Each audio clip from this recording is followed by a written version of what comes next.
کہ تمہیں کیا ہو چکا ہے کہ تم منافقین کے بارے میں دو گروہ ہو رہے ہو۔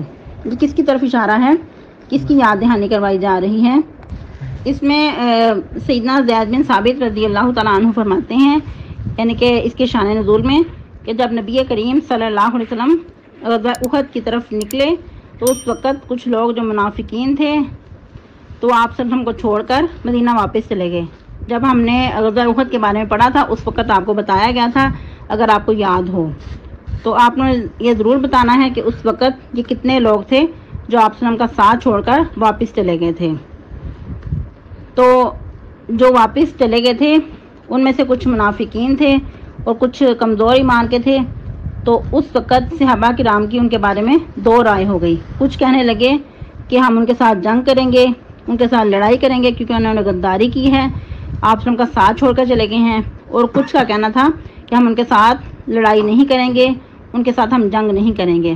تو اس پہ یہ آیت مبارکہ نازل ہوئی۔ کیا فرما رہے ہیں اللہ تعالیٰ کہ تم ان کے بارے میں دو گروہ ہو رہے ہو۔ پھر اللہ تعالیٰ نے ان کی حقیقت واضح کی کہ واللہ ارکسہم بما کسبوا، کہ حالانکہ اللہ تعالیٰ نے ان کو اوندہ کر دیا ہے ان کی کمائیوں کی وجہ سے، یعنی کہ ان کے بد اعمالیوں کی وجہ سے اللہ تعالیٰ نے ان کو اوندہ کر دیا ہے۔ یعنی کہ منافقین کی طرف اشارہ ہے کہ جب انہوں نے اپنی اصلاح نہیں کرنا چاہیے، خود کو اپنے ہاتھ سے ہی ہلاک کر دیا، ہلاکت میں ڈال دیا، تو اللہ تعالیٰ فرما رہے ہیں کیا تم ان کو سنوارنا چاہتے ہو؟ تم ان کے بارے میں دو رائے کیوں رکھتے ہو؟ پھر اللہ تعالیٰ فرماتے ہیں کہ اتریدون ان تہدوا، کیا تم چاہتے ہو یہ کہ تم ان کو ہدایت دے دو؟ من اضل اللہ، جس کو اللہ نے گمراہ رہنے دیا۔ تو ادھر آپ لوگوں نے جس کو اللہ نے گمراہ کر دیا ترجمہ نہیں کرنا، بلکہ جس کو اللہ نے گمراہ رہنے دیا، کیونکہ اللہ تعالیٰ نہیں چاہتے کہ کسی انسان کو خود گمراہ کریں۔ اگر کوئی انسان راہ راست پہ آنا چاہتا ہے تو پھر اللہ تعالیٰ ضرور اس کو رستہ دکھا دیتے ہیں۔ پہلے بھی آپ کو بارہا بتایا گیا کہ اللہ تعالیٰ اس کو راہ دکھاتے ہیں جو ہدایت حاصل کرنا چاہتا ہے۔ اللہ تعالیٰ بن مانگے ساری نعمتیں عطا کرنے پہ قادر ہیں، یعنی کہ عطا کر دیتے ہیں۔ یہ ہدایت واحد ہے کہ جس جو مانگنے سے ہی انسان کو ملتی ہے۔ اسی لیے ہمیں دعا سکھائی گئی کہ ہر نماز میں اہدنا الصراط المستقیم دعا کرنی چاہیے۔ پھر مزید اللہ تعالیٰ فرماتے ہیں وَمَن يُضْلِلِ اللَّهُ، جس کو اللہ تعالیٰ گمراہ رہنے دیں، فَلَن تَجِدَ لَهُ سَبِيلًا، تو تم اس کے لیے کوئی راہ نہیں پاؤ گے کہ وہ ہدایت کی طرف آئے۔